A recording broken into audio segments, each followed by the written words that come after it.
Well, joining me live now is Finance Minister Katy Gallagher, of course, a former ACT Chief Minister. Thank you so much for your time.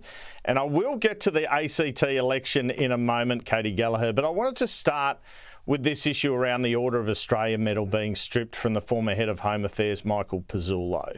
And you're an ex officio member of that Council of Order of Australia. Were you privy to this decision or part of it?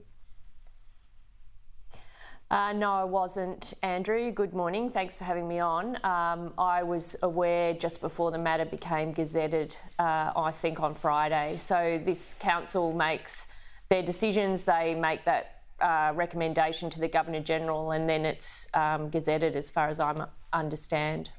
So do you know why the medal has been stripped?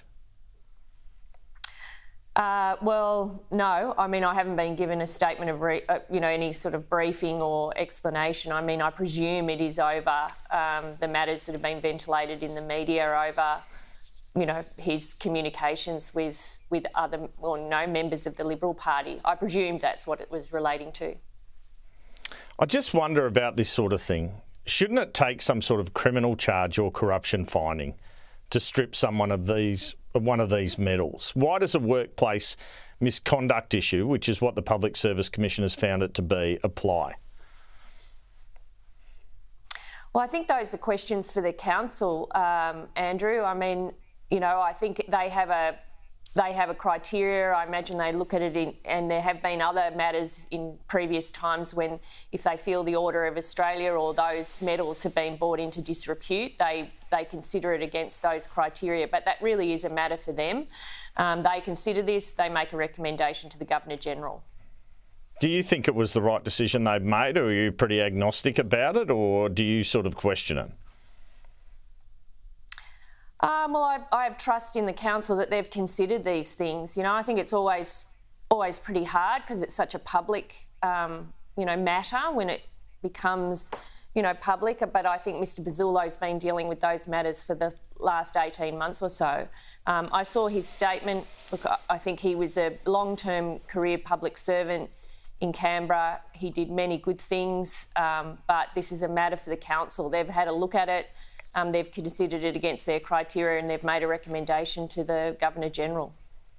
Let me ask about the ACT election result then. It seems the Labor-Greens alliance has got there again, and it is extraordinary, isn't it? 7 terms in a row. Do you welcome the result?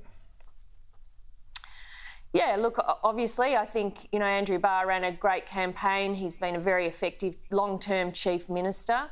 Canberrans are very astute with how they vote and how they use the, unusual electoral system, the Hare-Clark system here, to make sure it returns the parliament they want. We don't take anything for granted. I don't think Andrew takes anything for granted. He's campaigned hard. We're seeing the rise of a couple of independents, which is new for the Assembly. The Greens have come back from their 6 seats. They look like having maybe 3. But the ACT community is a pretty progressive place, so I don't think it's unusual that you'd see a fairly progressive parliament with a minority government supported by a crossbench. I wanted to turn now to the unemployment figures during the week. A lot of speculation that unemployment rate still being this low, 4.1%, means we'll have to wait longer for a rate cut. What do you make of that speculation? Yeah, well, I think everyone's looking at all of the economic data, Andrew, and sort of trying to work out, particularly around interest rates. I mean, employment data will be part of it, but so will quarterly inflation figures and a whole range of other information that the bank will look at. I mean, it is a pretty extraordinary result, I have to say, that we've still got jobs being created and unemployment so low in this country. 1 million jobs in the first term of the Albanese government is an extraordinary result when you think about it. And this is part of the balance, right, is bringing inflation back down to target band without losing lots of jobs, and that's what we're seeing at the moment. We're seeing inflation come back and the labour market hold pretty steady, which is a really extraordinary outcome. Is it representative of the economic situation, though, the unemployment figure, when it seems that somewhere between 60 and 90% of jobs at the moment are being created from public funds, public sector workers? I mean, isn't the private sector and the economy doing a lot worse than the government is saying? Well, I think when you look at the jobs and that, I saw that claim from Senator Cash saying that it's all public servant jobs. And when you look a bit deeper, it's certainly jobs that are in the care economy. So you see that in health and education, but also more broadly across the care economy. And that's, I think, a very good outcome too. So it's not just what I think Michael Cash would like to demonise as public servants, but it's a much broader scope of jobs being created. And that's a good thing too, because we have a lot of shortages in the care economy sector as well. So if we're seeing jobs created, people taking those positions, that's a great result. But again, I say, when we look around the world, when you're seeing we are doing very well on the jobs and keeping people in employment, which is a really important part of our economic plan. And, I think when we look at what's happening here compared to other countries, we're doing pretty well, acknowledging, of course, as we always do, that people are doing it tough. Is the care economy holding up the economy, though? Oh, well, when you look at some of the jobs that are being created, the services side of the economy is an important part of our labour market. We need people in aged care, in disability, in early education and care. And we have been, and state governments have been, as well as the Commonwealth, looking at how you resource the public sector properly. When you look at schools and hospitals and places like that, these are critical workers in critical jobs. And I don't think they should be demonised because they're in that category of worker. There was a story in The Australian yesterday featuring correspondence between the Treasurer's office and the Prime Minister's office, where the Treasurer was encouraged to add a line to a speech about the future made in Australia, and the Treasurer declined to put a line in his speech then that the PMO suggested, saying that the economy is weak. Do you agree the economy is weak? I think we've been seeing that, elements of weakness across the economy in the national accounts and other data. I mean, and we've been pretty upfront about that, I think. There's certainly some challenges that we've been seeing in relation to growth and productivity that we want to address. So I don't think that's unusual. And I did see the story as well in the paper yesterday. And again, I don't think there's anything surprising that you would see chats between officers about a big speech that one of the ministers were given. It's a pretty normal way of conducting business across, executive government. I certainly share my speeches. I often share them with Jim, with the PMO, and if they've got suggestions to make that would improve it, or ones that I don't agree with, your words are your own, so you make those comments yourself. Let me ask about the decision by the Treasurer to ask his department for advice on negative gearing changes. Were you privy to that call for advice? Look, certainly the discussions I've had with the Treasurer, and I think he's addressed this in lots of media conferences, including ones where I've stood next to it. Again, it's not unusual for Treasurers or ministers to be seeking information that are matters being ventilated in public discourse. It's part of us doing our job properly. There's I think an annual statement that goes out around, what's happening with the tax system. So certainly negative gearing, capital gains tax would be part of that. I think it's really part of the ongoing job of the Treasurer and the Treasury to be looking at all these matters and seeing what's happening both in the, utilisation of it, and also how much those tax concessions, in this case, impact on the budget. And what did the advice say? Have you seen the advice?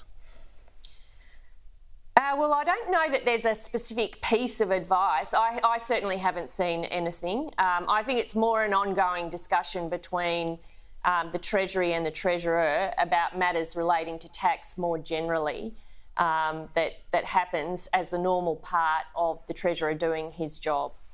And, I think the Treasurer and the PM and others have made it clear that that isn't part of our housing policy. Our housing policy is focused on generating supply of housing, which is the real constraint in the housing market at the moment.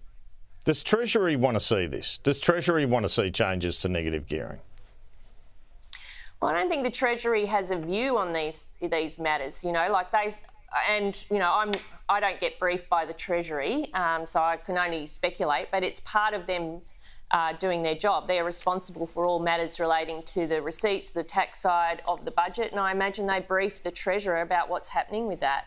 But again, when we're looking, and I work with the PM and the Treasurer on these matters pretty much on a daily basis, the focus of all of our discussions have been on supply of housing. How do we generate more supply of housing, and how do we get more people into owning their own home? Speaking of which, Peter Dutton's come out with this policy yesterday for a $5 billion fund for infrastructure to help greenfield developments off the ground. He also wants to freeze the National Construction Code for 10 years, says it's adding too much to the cost of homes, all these environmentally friendly, energy efficient measures. What do you make of his announcement yesterday? On the information I can see, it looks like he's kind of picking up one of our policies. So we've already got one about enabling infrastructure. It is one of the constraints at the moment is, particularly on greenfield development, is all of the, drains and, all of that enabling work that councils and state governments need to put in. So we've already got a program that does that. So it looks like it's essentially copying that. And I think on the other side, we already know he's going to cut about $19 billion out of housing. So he's already made that clear through that getting rid of the Housing Australia Future Fund, the Build to Rent, Help to Buy, those programs, which are already, we're trying to get a couple of them through the Senate. The HAF's already established and already commissioning projects. So we know they're on the chopping block from Peter Dutton, and this program he announced yesterday seems largely to be the program that we have in place with the states and territories. Did the Prime Minister ask your opinion before going to buy the $4.3 million home at Copacabana? No, he didn't ask my opinion. I imagine what is your opinion? What is my opinion? Well, I think he and Jodie are entitled. Yeah, I think he and Jodie are entitled to buy a house and start their lives together. I think people do that all the time in this country. Obviously, this is a bit more public than most people's house purchases, but I don't think it's, I think some of the criticism of it's unfair. He and Jodie are starting a new life. He's selling a property and he's buying one with his new partner close to where her family live. I think, PMs and anyone else is entitled to make that decision. Do you see any political danger out of the decision, whether it be fair or not? Look, I think Australians see things like this, and I don't think. And I heard your comment about some of the research. I don't know that you were talking about at the head of your show. I think people understand that he's entitled to buy a house. He's worked hard. He's starting a new life with Jodie. They're very happy, and I don't think it's surprising that the two of them want to buy their first house together. And I know from working with the PM, and I do really closely work with him, is his focus 100% of the time is on cost of living and housing for other people. Like, that's his focus, and making sure we're doing whatever we can to get the supply of housing where it needs to be. And I don't think this changes that at all.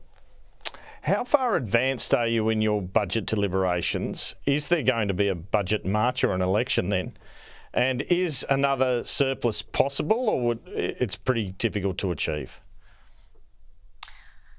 Well, we're pretty in the thick of it now, Andrew. Like, we're doing our mid-year economic update, so the MyEFO process is well underway, and so ERC is meeting a couple of times a week, and that will continue really through to March. So the March budget has been scheduled in the calendar.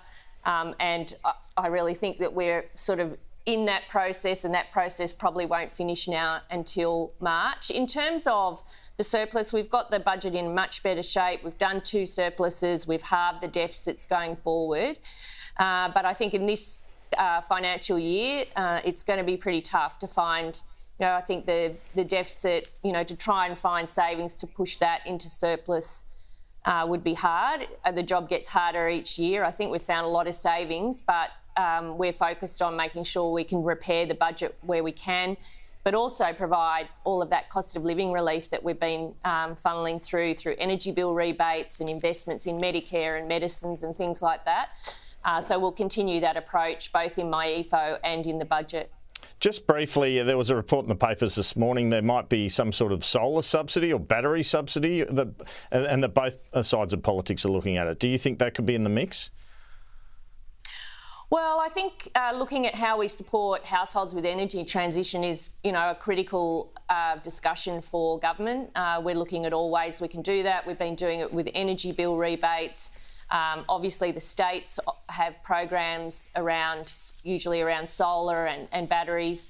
If we can do something that supports households to deal with the costs of the energy transition, of course, we're considering all matters relating to that.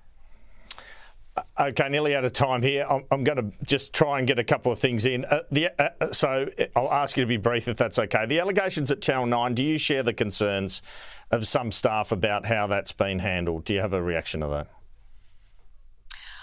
Well, I think, improving workplace culture is really important. They've obviously had this review. I think that the key thing here is how the implementation of the recommendations go. That's what will really show whether they're actually leaning into it and dealing with these complaints around culture.